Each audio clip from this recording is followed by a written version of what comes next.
A'udhu billahi minash shaitanir rajim. Bismillahir rahmanir rahim. Dear students, we will continue our topic from the chapter work, power and energy. In previous lecture we have done the work. Today we are going to explain power and energy. Power क्या है? The rate of doing work by an power.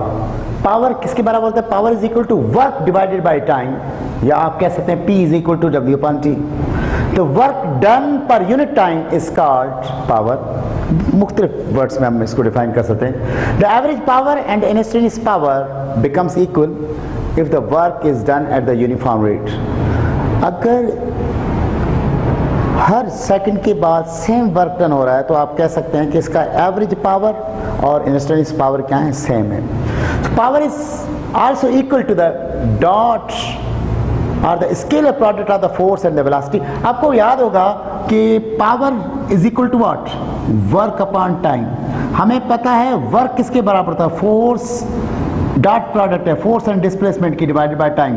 Can I write here power is equal to F dot D over T. Rate of change of the displacement is known as the velocity, so you may write here F dot V. So this one is also the formula for the power. आप इसकी definition में आए. The dot product of force and the velocity is also known as power. क्योंकि power एक scalar quantity है, इसकी कोई direction नहीं होती. बेटा जब हम पावर के यूनिट्स की बात करते हैं तो पहला यूनिट आपको यहाँ पे नजर आ watt. In SI system the unit of the power is known as the watt. Watt है क्या? 1 watt is the power of an agency which does the work at the rate of 1 joule per second. इसका मतलब है अगर कोई object है वो 1 second में 1 जूल वर्क करे, when 1 joule work is done per unit time, that's known as watt. What is the watt? तो वॉट का जो है आपके पास fundamentally watt is equal to watt is equal to joule per second. Watt क्या है? वो कोई भी एजेंसी जो वर्क करे 1 जूल वर्क. इसी तरह से सेकंड यूनिट आपको नजर आ रहा है क्या है? Horse power. In British power is known as a horse power. इसको ऐसे HP से शो करते हैं horse power. 1 horsepower is the power of an agency which does the work at the rate of 550 foot-pounds per second. उसका मतलब अब देखें, इसमें दो कॉन्सेप्ट है आपके पास. इसमें अगर आप देखेंगे कि अगर किसी ऑब्जेक्ट के ऊपर 1 पाउंड फोर्स अप्लाई की जाए और वो इस ऑब्जेक्ट को डिस्प्लेस कर रहा है कितना? 550 feet, then the amount of the power of that agency which is displacing it from that point to that one कितना? 550. कितने टाइम में? 1 सेकंड में. टाइम यहां से यहां तक कितना ले रहा है? 1 सेकंड. या दूसरे वर्ड्स में आप ये भी कह सकते हैं कि अगर 550 पाउंड फोर्स अप्लाई की जाए और बॉडी डिस्प्लेस हो जाए कितनी? 1 फीट. 1 फुट कितने टाइम में? 1 सेकंड में. When 550 pound force is applied on a body, displaces 1 foot in a 1 second, then again the definition of the unit is horsepower. This power is known as 1 horsepower. After the horsepower, इनके बीच में ये horsepower और feet pound पर second और feet pound per minute में relation क्या है? तो याद रखिए, रिलेशन की जब बात हम करें, relation between horse power and feet pound per second. So 1 horse power is equal to what? 550 feet pound per second. अगर इसी तरह से इसको कहा जाए the relation between horse power and also किसमें? इसमें अगर अब हम इसको the relation between horse power and feet pound per minute कर दें तो फिर क्या होगा? अभी आपने कहा 1 horse power is equal to 550 feet pound per second. अगर इसको मिनट्स में कन्वर्ट कर दिया 1 horse power is equal to 550 feet pound per. एक सेकंड में मिनट्स कितने 1 divided by 60 minutes.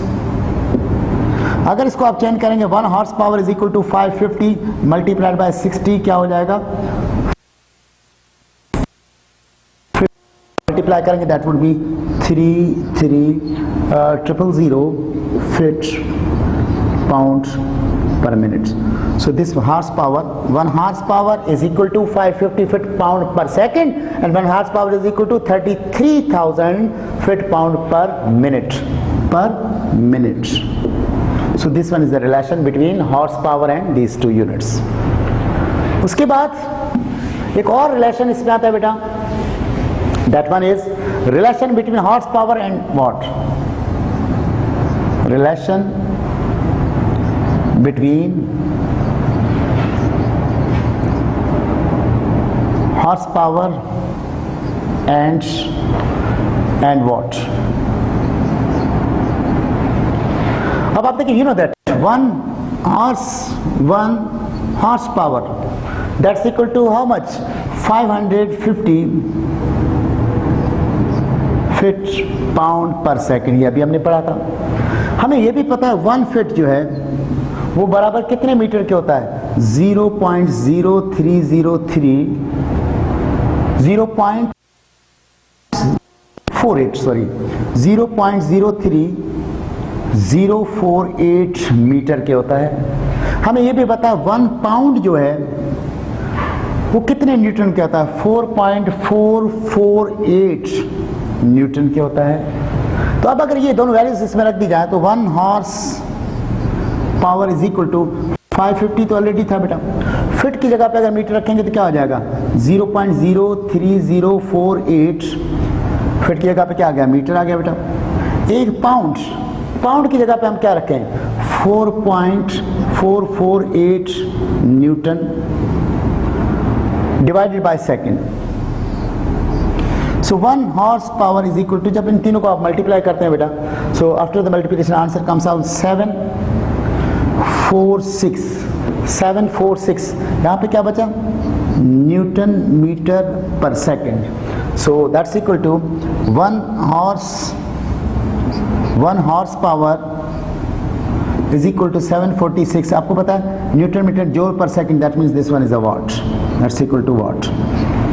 So this one is the relation between the horsepower and watts.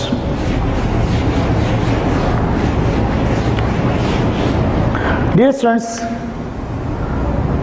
इस chapter में 3 पोर्शंस हमने स्टार्ट में कहा था। एक क्या था? Work, that we have already done in the previous lecture. Then the power, just we have completed the power. Now the last portion of this chapter, that one is the energy.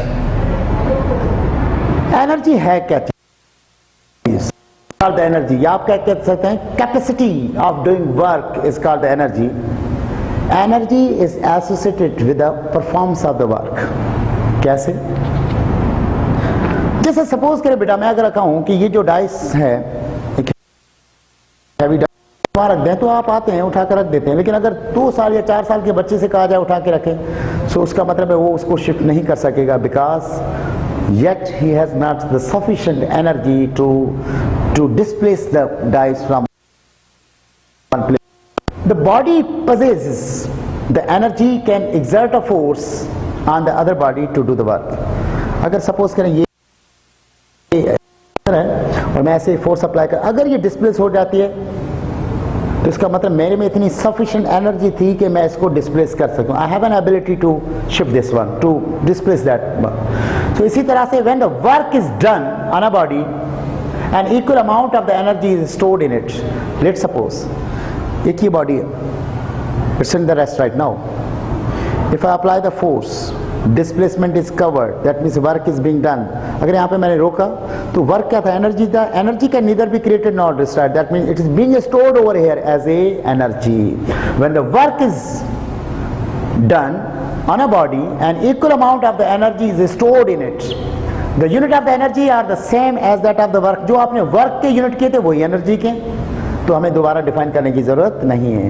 So the work done by the body is equal to the change in a kinetic energy work done किसके बराबर होता है? Change in kinetic energy की होता है। और इसी तरह से एनर्जी क्या है? एक स्केलर क्वांटिटी है। और बेटा इसके बाद अगर इसकी मेनली अगर मैकेनिकली जाए तो mechanically it has the two types.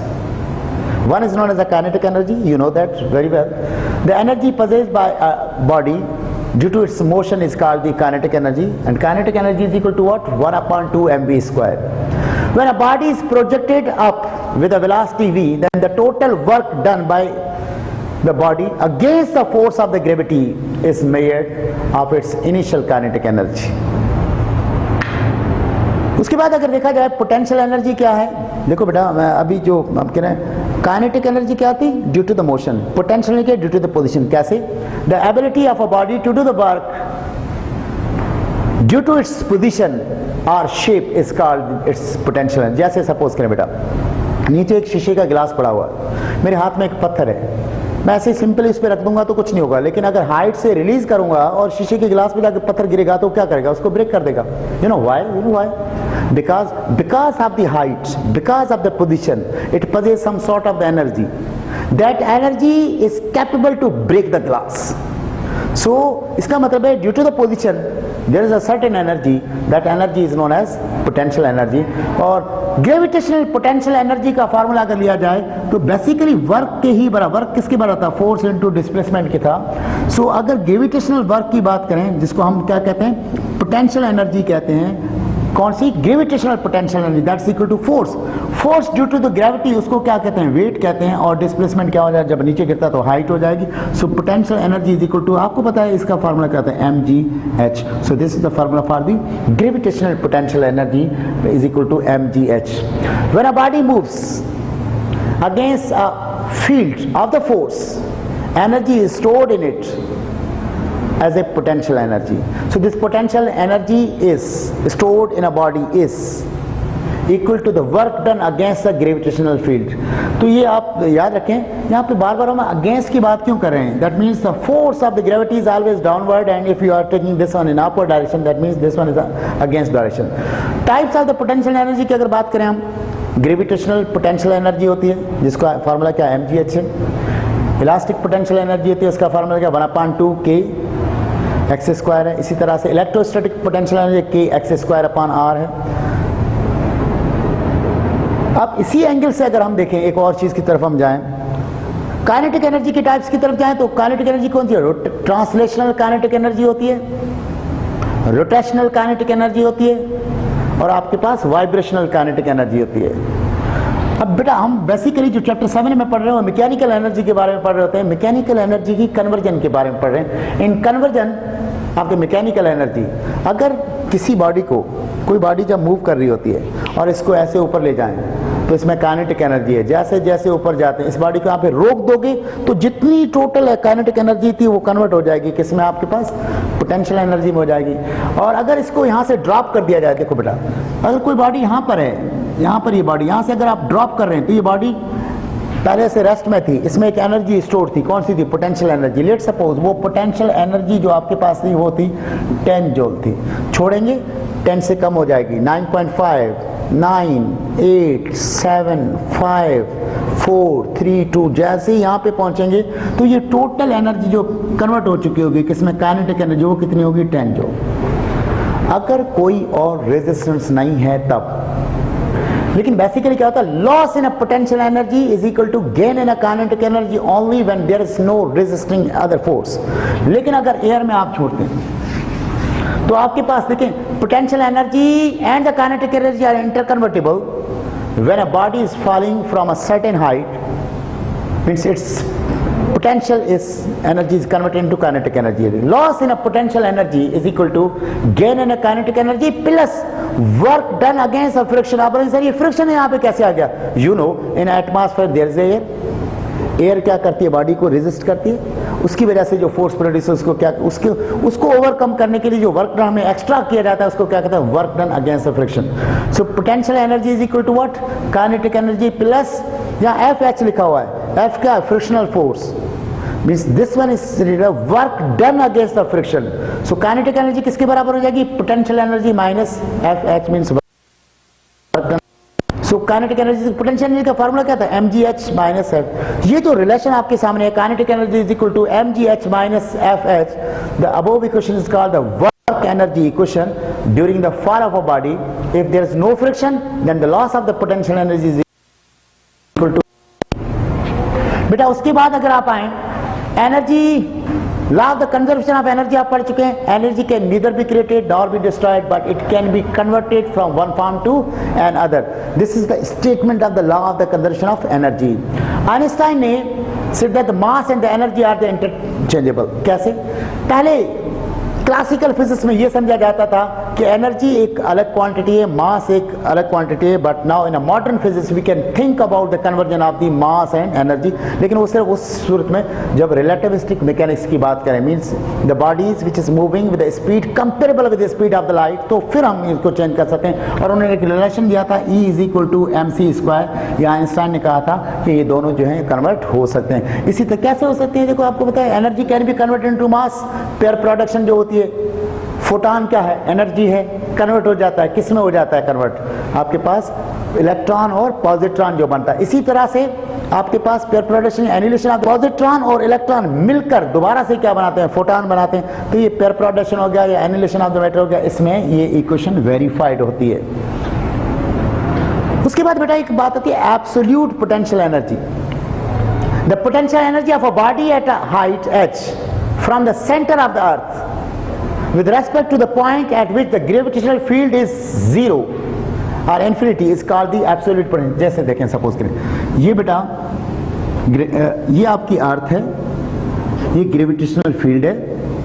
अगर एक बॉडी यहाँ पे एग्जिस्ट कर रही है तो इस पॉइंट P के ऊपर जो एनर्जी होगी उसको तो हम क्या कहेंगे, पोटेंशियल एनर्जी कहेंगे। यहाँ पर होगी तब भी हम क्या कहेंगे, पोटेंशियल एनर्जी। लेकिन अगर इस ऑब्जेक्ट को यहाँ P से उठाकर आउट ऑफ द फील्ड यहाँ पे Q पॉइंट पे लेकर चला गया मैं, यहाँ पर ऑब्जेक्ट आ गया जिसका मास m है, इस ग्रेविटेशनल फील्ड के बाहर जो भी पॉइंट्स होंगे, किसी कोई भी डिस्टेंस हो, उसको क्या कहेंगे, इनफाइनाइट डिस्टेंस कहेंगे, इन्फिनिटी है। और वहां पे ग्रेविटेशनल फील्ड क्या हो जाएगी, जीरो। यानी वो पॉइंट जहां पर ग्रेविटेशनल फील्ड जीरो हो वहां पर जो एनर्जी होती है पोटेंशियल एनर्जी, उस पोटेंशियल एनर्जी को क्या कहते हैं, एब्सोल्यूट पोटेंशियल एनर्जी कहते हैं बेटा। The absolute potential energy is given by, drive किया जाए यानी अगर वेरिएबल फोर्स है डिफरेंट प्लेसेस के ऊपर डिफरेंट वर्क डन हो रहा है at the height h above the surface, तो फिर पोटेंशियल एनर्जी का फार्मूला जो है आपके पास क्या बन जाएगा, माइनस जी m over r e। Common निकालेंगे तो क्या बन जाएगा, 1 minus h upon r e। So this is the formula for the potential energy at different Heights. इसी तरह से अगर एब्सोल्यूट पोटेंशियल एनर्जी का हम फार्मूला देखें तो potential energy, absolute potential energy that's equal to what, minus G M E over R E square, R E. This one is the formula for potential energy, absolute potential का formula minus G M E over R E. इसमें G क्या है, universal gravitational constant है, M क्या mass of the object है, M E क्या है, मास of the अर्थ है, और आर ई क्या है, रेडियस ऑफ द अर्थ है। या आप कह सकते हैं this is the average distance between the centre of the object and the centre of the earth. So उसके बाद बेटा अगर examples of the law of the conservation of energy में जाएं, ये जो आपका इलेक्ट्रिक बल्ब है, electrical energy is converted into the light energy, और इसमें से हीट एनर्जी भी प्रोड्यूस होती है। When the fossil fuels burns, chemical energy is converted into heat energy. In a steam engine, at the heat energy present in the steam is converted into the kinetic energy. ये सारी conversions की कुछ examples हैं। In rubbing your hands, अगर इस तरह से आप rub करेंगे, then the mechanical energy is converted into the heat energy. These are the examples of the conversion of the heat. उसके बाद है source of the energy. Energy का हमारे पास source क्या है? अभी आपने कहा energy can neither be created nor be destroyed. इसका मतलब है एक फॉर्म से दूसरे फॉर्म में चेंज तो हो सकती है। तो इसमें से fossil fuels are remittance of the plants and the animals which died millions of the years ago. This fuel can be liquid, जैसे क्रूड ऑयल होता है, नेचुरल गैस की सूरत में मिलती है, या सॉलिड की सूरत में कोल है, पीट है, इनाइट है, या आपने देखा होगा जो हम पेट्रोल वगैरह यूज करते हैं। These are the remittance of the living things which are being buried in the earth for the thousands of the years before. The source of the wind energy क्या है? is the wind. This energy is used in running the floor mills. अभी आपने देखा होगा wind plants बनाए गए हैं, जब हैदराबाद से आप कराची जाते हैं आपने यहाँ पे देखा होगा इस तरफ काफ़ी जो है इसे फैन की तरह मूव करते हुए विंड एनर्जी कन्वर्टर्स हैं। इसी तरह से हाइड्रो इलेक्ट्रिसिटी जो आमतौर पे हम यूज़ कर रहे हैं, एनर्जी क्रिएटेड कैसे होता है, में सेव किया जाता है, वहां से अलाउड किया जाता है, जब वो फॉल करता है टर्बाइन के ब्लेड्स पे तो रोटेट करते हैं और इस तरह से एनर्जी जो जनरेट करते हैं इसको हम क्या कहते हैं, हाइड्रो इलेक्ट्रिसिटी कहते हैं। इसी तरह से एक न्यूक्लियर एनर्जी आप पढ़ चुके हैं कि न्यूक्लियर रिएक्शंस, इस वक्त जो दुनिया जिस पे काम कर रही है वो न्यूक्लियर एनर्जी है, जिसमें आपने देखा ये एटॉमिक बम है, हाइड्रोजन बम वगैरह बने हैं।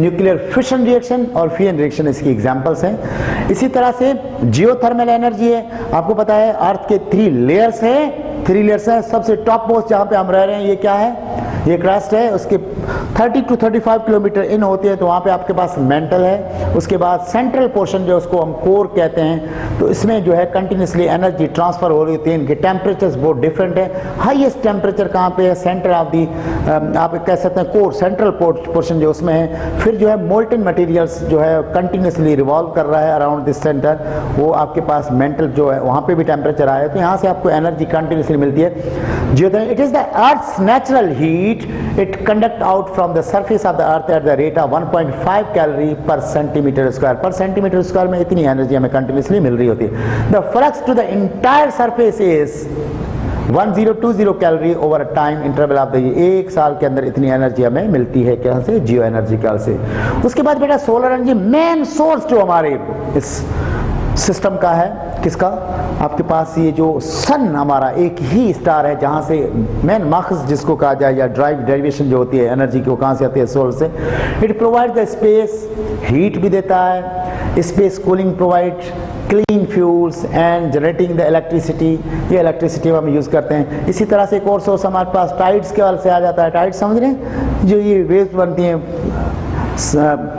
समुद्रों वगैरह के अंदर आप जब जाते हैं ये वेव्स देखते हैं, टाइड्स जो बनती है, tides is due to the attraction of the earth and moon. So the source of the tides energy is ocean tides produced by the reaction of the moon अपनी तरफ पानी को अट्रैक्ट कर रहा है, अर्थ फिर दोबारा करे, इस तरह से जो ये वेव्स बनती हैं और ये हमारे पास जो है क्या है, सोर्स हैं। और थैंक यू वेरी मच। इस तरह से अल्हम्दुलिल्लाह this chapter is being ended. May God bless you. Allah हाफिज़।